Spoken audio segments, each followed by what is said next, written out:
como prometido, hoje nós vamos estudar sobre segregação socioespacial. Na aula passada, nós vimos a urbanização brasileira e aí nós vimos que aconteceu de forma rápida, intensa, em um curto espaço de tempo, trazendo pesadas consequências na configuração das nossas cidades até os dias de hoje, como, por exemplo, o processo de favelização, o aumento da violência, um grande inchaço da própria cidade, uma falta de infraestrutura, além de serviços precários. Portanto, eu venho falando sempre dessa palavra segregação, mas o que é exatamente segregação?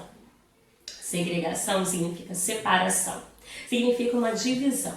Então, eu tenho as áreas centrais com prestação de serviço, com acesso à educação, acesso à saúde e, consequentemente, são áreas mais caras, onde a especulação imobiliária é muito grande. Então, nem todo mundo pode ocupar essas áreas. E quem não pode ocupar essas áreas, elas vão para onde? Elas vão para as áreas periféricas.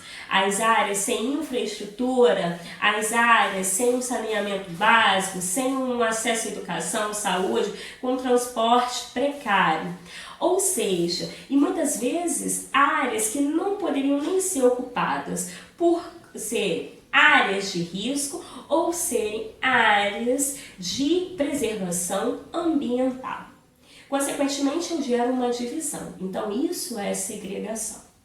E dessa forma, essas pessoas que ocupam a periferia, elas ocupam por vontade? Não. Elas ocupam porque elas são obrigadas. Então, é o que a gente chama de segregação involuntária. Elas não estão ali porque querem, mas sim porque não têm condições de ocupar um outro espaço. Então, mesmo até quando as cidades são planejadas, nós temos áreas periféricas, que é o caso, por exemplo, de Brasília. Brasília ela foi planejada, foi toda arquitetada, se configura no centro do país para conectar diferentes áreas, mas possui áreas periféricas, que são as cidades satélites que estão ao entorno do projeto piloto de Brasília. Da mesma forma que nós temos, por exemplo, os condomínios no Rio de Janeiro, na Barra da Tijuca, que oferece toda a infraestrutura, a pessoa não precisa sair de lá para nada, porque muitas vezes tem condomínios até que tem shopping dentro do condomínio. E aí, cercada por muros, por grades, e me faz lembrar da música do Rapa, né? As grades do condomínio são para trazer proteção. Mas ao mesmo tempo, por perto, nós temos a presença de uma favela. Por quê? Porque as pessoas que trabalham nesse condomínio, elas não têm condições de morar nesse condomínio. E elas vão morar, então, na favela. Então, as pessoas que moram em condomínios, em bairros mais nobres, então é um processo de autossegregação ou segregação voluntária. Elas estão ali porque elas querem estar ali. E aí a gente pode fazer um questionamento, levar uma reflexão sobre essa questão. Por exemplo, um jogador de futebol, ou um artista, né, uma atriz, um ator, um cantor, às vezes ele surge da onde? Da periferia, de um bairro pobre, sem infraestrutura, muito pobre mesmo, mas ganha um dinheiro. A primeira coisa que faz é ir para um condomínio fechado.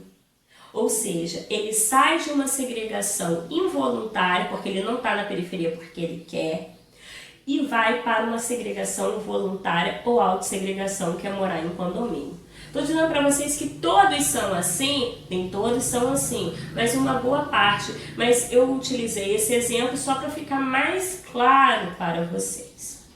Além disso, a gente tem um processo de gentrificação. O que seria isso? Eu tenho um bairro lá, muitas vezes esquecido, abandonado, onde as pessoas moram, e aí alguns investidores olham para aquele bairro e começam a pensar assim: esse bairro aqui, ele pode ser repaginado, ele pode ser e trazer bons lucros. Então, começam a investir nesse bairro, oferecer infraestrutura, oferecer serviços e aí ele acaba se tornando com um alto custo de vida. O que essas pessoas fazem? Elas conseguem se manter ali? Não, elas são obrigadas a ir para outras áreas. Então, começam a ocupar esses espaços, né, que, digamos, eles foram até revitalizados, sofreram esse processo de gentrificação, por pessoas da classe média com um poder aquisitivo maior. Então, isso é o processo de gentrificação. Quando eu tenho um bairro que, teoricamente, ele é esquecido, sofre um investimento, ele dá uma repaginada e aí começa a ser ocupado por um outro tipo de pessoa com um nível social mais alto. Tudo bem? Espero que vocês tenham gostado. Não se esqueçam de se inscrever no canal que aparece aqui abaixo e dar um like no vídeo. E podem também comentar o que vocês acharam. Até mais!